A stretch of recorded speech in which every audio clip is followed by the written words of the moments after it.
Hey guys, welcome back to my channel. My name is Summer Meyers and I am a mother to 5 homeschooling kids, and as homeschoolers we read a lot of books. So today's video I'm going to be talking about my 4th grade book reading list for next year. Okay, I'm going to really try hard not to get really close. I'm going to try really hard. My goal this year is to have real discussion with the books that I've asked them to read. And as such, I have put it upon myself to make sure I've read all of these books so I know what I am getting into, and also so we can really go in depth, I think. And I'm going to see if that really plays a role. And if it doesn't, then I'm probably not gonna be able to do that again. All of these books I'm going to be purchasing from thrift books and local secondhand bookshops. And the books that I cannot find, then I will order them via Amazon or wherever. Just because I love used books. I feel like they give more energy into a home. Am I weird? I'm a little weird. It's okay. I think it's okay. The first book that we've picked is My Side of the Mountain by Jean George. This is one of my favorite books. I remember reading this as a kid in elementary school, and I love the imagery of a little boy just taking off. It's such a great book for nurturing nature-loving children and encouraging them to think of themselves as just their own person, that they don't have to be dependent on anybody without actually making them go out and being independent. I think it fosters growth, and I love this book for that reason. The next book is Charlotte's Web by E.B. White. This is also just a classic. We've actually done this as a read aloud. A couple of these books I have picked out from our read alouds that we've already done in previous years. Sometimes we read a book and we're like, oh, okay, I read it, check that off. And no, you should revisit classics and go over them again. So I'm excited for her to have a one-on-one discussion with her about that book. The next one is The Magician's Nephew. I know my oldest has read all of the Narnia books. I'm going to gauge her interest, and if it's something that she wants to pursue or keep into, I think it'd be so fun to have a one-on-one time with her where we just watch the Narnia movies together. I think that would be so much fun. I try to create moments where I can spend some one-on-one time with my kids where everybody is not where we are. So having a movie night after everybody's gone to bed or they're in their own spaces or whatever, I think that's really special to develop that bond and keep that relationship strong. And it's something that we can share. The next book is Poppy by Abby. I love Abby. Abby is just like, mwah, I love Abby. I'm excited for her to delve into this new world with Ragweed and Poppy and all the little mice and their adventures. It just talks about strength and toil and bravery. There's good character development here. There's, the owls and so much great imagery of being small but also being brave. I've got a couple of mice books. So the next one I have is The Tales of Despero. This is another mouse book that I loved when I was a kid, just about a little mouse who has a sword and he is out to defeat great evil. And it's a fabulous, fabulous book. The next book that we are going to be reading is Nim's Island. This is such a cute book. It's about a brave little girl who is on an island. Her father has gone off and he doesn't return. And so she's sending emails to this, I think she's a journalist. The journalist realizes, oh my gosh, this little girl's all by herself, but she is surviving, and she's doing, and not only that, she's thriving and doing really well.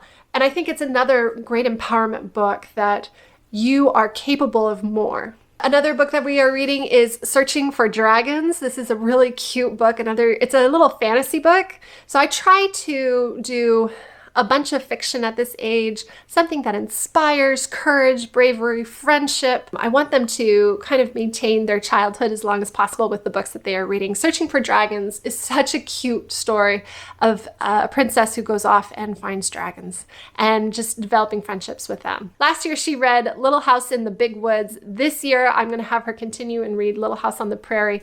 Again, we've already read all of these books as a read aloud, but I like having her reread those books on her own terms and also just finding new connections and gaining a new understanding and appreciation. Next book that she is reading is Princess Academy by Shannon Hale. It's a book about a girl who is selected among several others in her town to go off and go to this academy where they learn how to be a princess, and then the prince is going to come and pick one of them and take them off. And it means, coming out of poverty. It means a better life, maybe a better life for their village. and they're all competing with one another to get the best spot, right? I love this book because it shows that education is important in and of itself.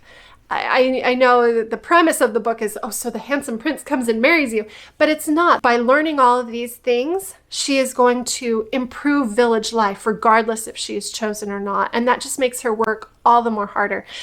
Towards the middle of it, or the climax or whatever, I got chills. The writing is so good in this. And I also am a huge fan of Shannon Hale. The next book is a favorite of mine. It brings so many nostalgic memories of childhood for me. It's called The Egypt Game. It's called The Egypt Game by Zilpha Keatley Snyder.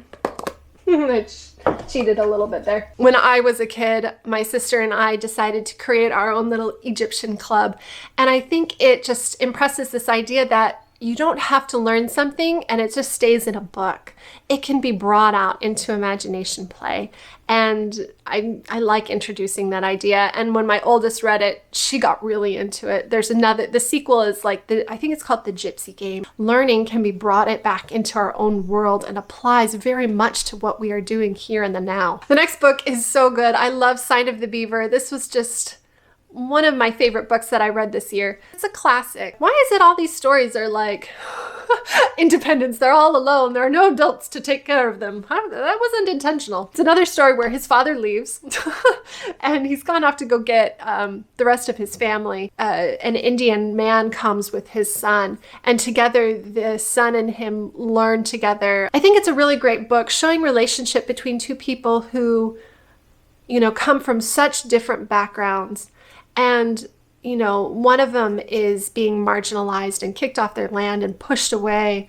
And the other, you know, left alone and is vulnerable. And they still come together and become friends and work out their differences. And I feel like that's a message that should be talked about more. With Sign of the Beaver, he's teaching the Native American boy how to read. And he uses Robinson Crusoe. And it really offends the boy of how the Native Friday is treated.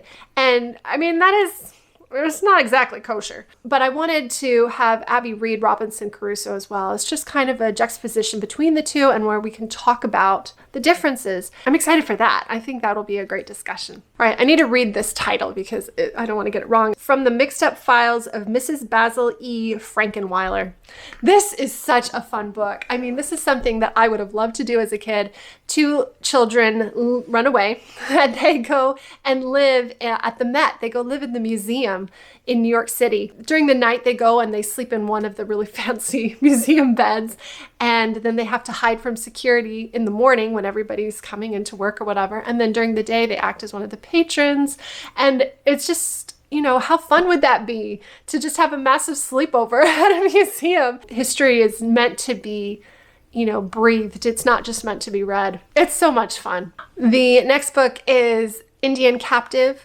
It's a story about Mary Jemison. I think it's actually based on a true story. I don't know how factual it is, about a girl who is taken captive by Native Americans and assimilated into their culture. And she misses her family, tries to run away a few times, but she falls in love with her Indian family and becomes a part of them.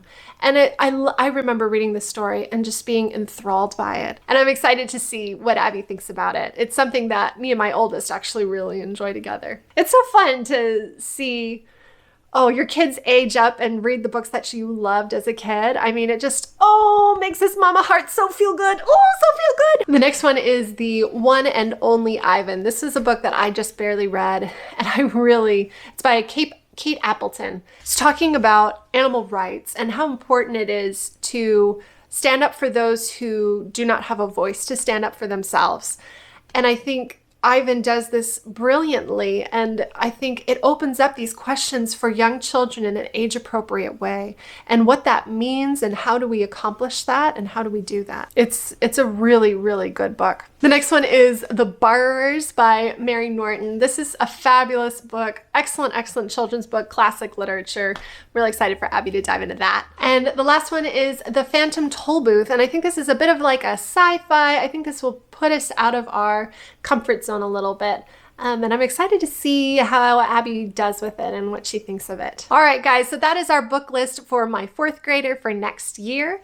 If you have any recommendations for books for fourth graders, leave them down in the comment section. Just because I've got a list doesn't mean it's closed. I am happy to look at other suggestions or any comments about books that I mentioned here and what you thought of them. You can also follow me on Goodreads, Summer Meyers, look me up. If you haven't already, I have a 6th grade book list and I'll link that down in the description box below. Like this video, give it a thumbs up, subscribe, and we can talk more books. And I will see you guys next time. Take it easy, everybody. Bye.